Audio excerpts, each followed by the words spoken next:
Alright, just a quick run through on my 2019 Specialized Stumpjumper. This is the ST model, aluminum. This is the base model. Quick specs on it. Seat tube is a 74.7 degrees. Head is a 67.5, so it's pretty steep head, pretty slack seat. Run Specialized branded front and rear hub. It is boost spacing, 148 rear, 110 by 15 front. You can see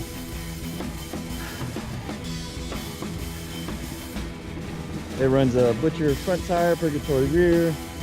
It's got a Tektro Gemini SL brakes, front and rear. It is a 200mm front caliper, 180 rear. You can't see because of my prop tree here.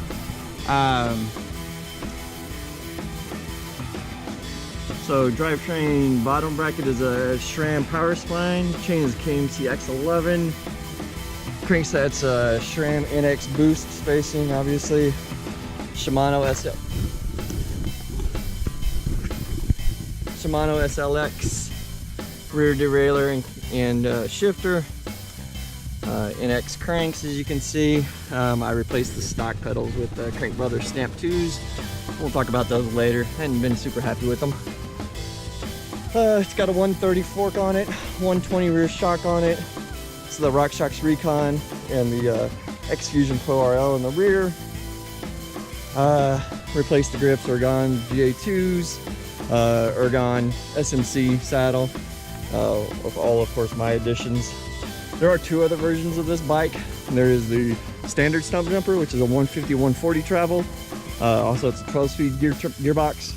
And then there's the Stumpy Evo, which is their take on the new geometry. It has a slacker head angle, it's 63.5 and a 76-degree seat tube, so much more modern geometry. It's also 150-140, but the shock suspension. So that's it for the overview. I'll give you my impressions as we go riding. All right, let's talk about some riding impressions. First of all, the tires are garbage. They don't hold traction or anything. And that is, it is really dry. And as you can tell from the trails, it's not really dry right now. Second of all, the travel, which is a 130 front, 120 back, is a little inadequate for my size. I'm 6'4", probably 220-ish with my gear, so not light. I tend to bottom out its travel on any moderately high drop or jump. Whee, squirrely, as you can tell. So that's an issue. I bought this bike as kind of a re-entry bike. I've been out of riding for 10 years or so. So I wanted something relatively economical, which this bike is. It's an 1845 list, I believe.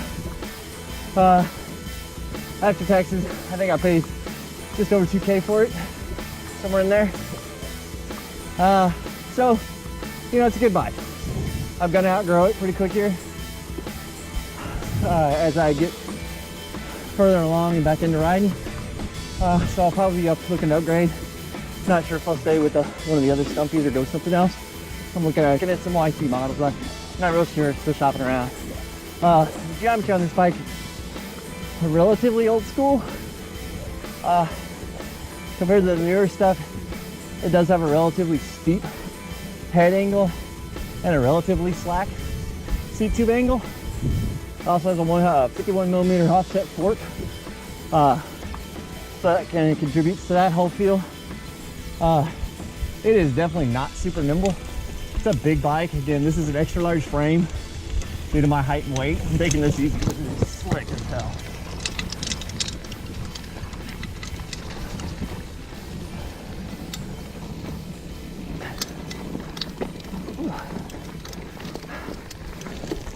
So this is kind of typical of my rides. Rocky, up and down, mostly flat, lots of pedaling.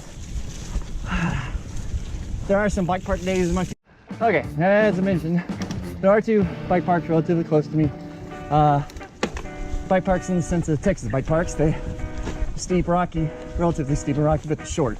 You know, we don't have a whole lot of elevation to deal with around here, so we do the best we can. Now back to the Stumpjumper itself.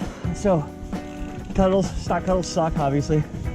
I replaced those with a pair of Crank Brothers Stamp 1s. Not super impressed with them. I'll talk about those in another video when I review some of the gear. Also had some Ergon GE2 grips, I believe, the slightly ergonomic version. I didn't like them. I couldn't get them set up in a fashion that I liked. Maybe if I played with them more I could have, but I ended up switching to some GA2s, which are standard round pedals, or excuse me, round grips. I'm much happier with those. They have good grip. They don't cause any numbness. They work good. I also put an Ergon SM4 Sports saddle on, which has been great. The stock saddle sucked, so much better. The Maguire, or Maguire, however you say them, brakes, are adequate. They're not great. They have a lot of free play in them. You can adjust some of it out, but they're always gonna have some free play in them. Do have good sized rotors. It's a 200 front, 180 rear. Well, it's got good stopping power. The drive chain is an 11 by 46 gear set, so not a super wide range. I often run out of low gear. The 11's not quite small enough. I need a 9 or a 10 around here. I could probably use a 10 by 50 or something along those lines. I hate this damn log. I almost fall on that log every time. So yeah, gearing, I could use a little different gearing around here, but it's okay, it's adequate. Shifting is not real good. It's not real quick, not real precise. I've had the shifter and derailleur adjusted multiple times. I think it's about as good as it's gonna get. You know, it's just a lower end component spec, and I expected that. Okay, back on the trails. I had to cut across a paved track. A lot of our trails around here are actually in a green belt, so there's walking trails through it too. So I bought this mainly for the fitness aspect of it initially. I'm getting a little up there as far as age goes, so running was getting hard on the joints. I always liked mountain biking. Figured I'd get back into it. I broke my Trek Fuel 70 circa 2005, I believe, when I bought it, and not fixable. So I bought this back in December as a replacement. I just wanted something to bang around on. It's serving its purpose. I got about 200 miles on it right now. I ride it 3 or 4 times a week, and you know, 15 to 20 miles ish, somewhere in there. Just depends. The weather sucked lately, so I hadn't quite got that much in. But you know, it's an okay bike. It does steer like a tank. It is so long and so tall, being an XL, that in the tighter trails, which this one's really open for us, but in the tighter stuff, it wants to tuck its front end and kind of fall in the corners. Use a motorcycle analogy, tends to fall over in the corners. That's a little bit getting used to. The other issue, again, I'm tall, 6'4", bike's an XL. There's lots of low overhead branches. I have hit my head now 3 or 4 times on branches. One time hard enough to actually break my Giro Chronicle helmet that I had. It actually creased it and cracked the foam, so I had to replace it. I'm currently running a Bell 3RS, the convertible one, without a chin bar. Throw the chin bar on when I go to the parks. So that can be an issue if you're tall and you have kind of cramped trails like we do. Be mindful, you might want to watch your head. So other than that, see, I replaced the front axle with a wolf tooth component. front axle. Nothing super wrong with the stock axles. I just don't particularly like the levers. So this is just a straight Allen head that I bought. I think it's like 30 bucks. So I think that's all I've replaced on the bike. Now it's just a matter of, you know, putting miles in, getting comfortable. Again, if I continue to ride at the rate I'm riding, I don't see me keeping this bike much more than, you know, 12 to 18 months. At this point, it's just not quite enough bike for me. I'm a firm believer in you should have more bike than you actually need so that you can progress your riding. That was true when I bought this bike. I progressed quicker than I thought.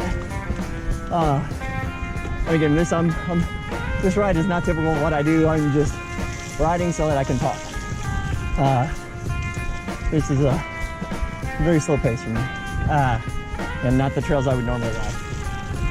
So overall, my opinion of the Stumpjumper ST, it's a great beginner bike. It's a great bike if you are doing just fitness stuff. If you want to put miles on it, on flat terrain, it will eat it up, especially at the top. Again, oh yeah, and this is the 29er. There's a 27.5. This is a 29er. Yeah, the 29er, it just eats up miles. It's fast. It's just not very nimble. Again, it goes partially back to the Geo, partially back just to the size of the bike for me, being an XL. Again, the fork and the shock are adequate. They're not great. They're pretty progressive. They don't have a whole lot of small bump compliance. And when they bottom hard. It's almost like hitting a hardtail. It really is. One other shortcoming of the bike from the factory, it does not come with a dropper post. I don't have a dropper post on it, as you can see from my cockpit. That is one thing I will probably add to this bike regardless of how much longer I keep it. Just due to, you know, getting hit in the rear with a seat when you're going over jumps and stuff. Not the most fun thing in the world. So I'll probably put a dropper on it. By the way, if anybody has any alright, so if anybody has recommendations on a good dropper, probably need like a 150, maybe even a 175. I gotta check and see what this frame will fit. If anybody has any recommendations, you know, post them in the comments. We'll take a look. So, in summary, the 2019 Specialized Stumpjumper ST. It's a great bike. There's nothing wrong with it. Components are what they are. You can upgrade all of them obviously if you wanted to. You know, I probably will not do any component upgrades. The cost for me to replace the suspension and get it to a higher spec is just more than it's worth on this bike for me. Same thing with the drivetrain. You know, spending a couple $100 on drivetrain just really isn't worth it for me on this bike. I'll probably just, you know, ride this for another 12 months, year, whatever, and then upgrade to something a little bit nicer. But overall, I can't complain about it. It does what it says it'll do. There's just some things that as you progress, it's not gonna meet what I want. If you want a bike just to haul on flat trails like this, it's great. You're not gonna have any problems with it. You start hitting jumps, drops, you start getting some big rocks and big terrain. Especially if you're a bigger guy like me, you're gonna start running it out of travel. It's just kind of the nature of the game. But you know, would I recommend it for someone who's a re-entry rider or a new rider that wants that full suspension, wants that comfort and confidence? Yeah, sure. It's a great bike. And it's not such a high price point that if you do only keep it for, you know, 12 or 18 months, it's not gonna break the bank to replace it. You know, sell it for $1,000, $1,200, whatever you need it for. Put that into a new bike. Better specs, something that can grow with you. Which is probably what I'll end up doing. Yay, mud. So, you know, if you might have any questions, comments, feel free to leave them below. I'll answer any questions I can about it. Again, I've had it for about 2.5 months, so I'm pretty familiar with the bike. Let me know. Thanks guys, thanks for watching.